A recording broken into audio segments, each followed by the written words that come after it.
As grocery bill totals climb higher and higher, some tough talks from the federal government this week as they call upon the leaders of the major food retailers in Canada to come to Ottawa next week and help MPs build a blueprint to tackle food inflation. If they fail to act, the feds say there will be consequences.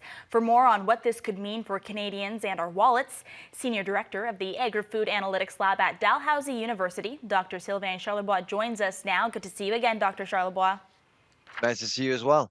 We've been talking for months now about the rising cost of food. This isn't a new issue, but why are the feds acting just now? Well, food inflation has been high for a while. Unlike, say, 15 years ago, when food inflation went to 15%, it went down very quickly. Not this time. And so it's a lingering issue. It's impacting households, including shelter costs. It's been tough for Canadian households to deal with the two necessities of life, shelter and food. And that's why I think Ottawa is trying to figure out a way to lessen the burden on Canadian households right now. So again, we know meetings will happen likely this week. What kind of solutions or ways do you see the cost of groceries coming down, and will that be sustainable?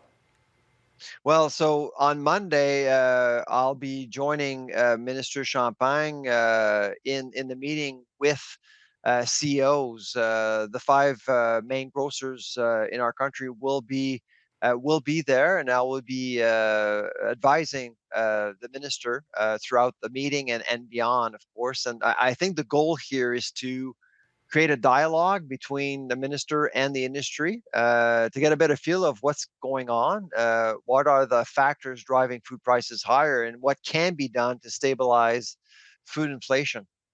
I'm sure these grocers won't want to lose out on their big profits that they've been making recently. Will Canadians end up covering the costs in other ways? Well, it's not clear yet, so I think we're still at a phase where we're trying to understand exactly where the industry is right now, where food inflation is. My reading of food inflation right now is that things are actually improving. The food inflation rate is continuing to drop, and we are expecting the gap between inflation and food inflation to be at zero. Probably in the middle of winter 2024. So things are improving, but Canadians actually need help now, which is probably why we're having a meeting on Monday. Dr. Sylvain Charlebois with what we can expect from next week's big meeting between the feds and food grocers. Thanks for this. My pleasure.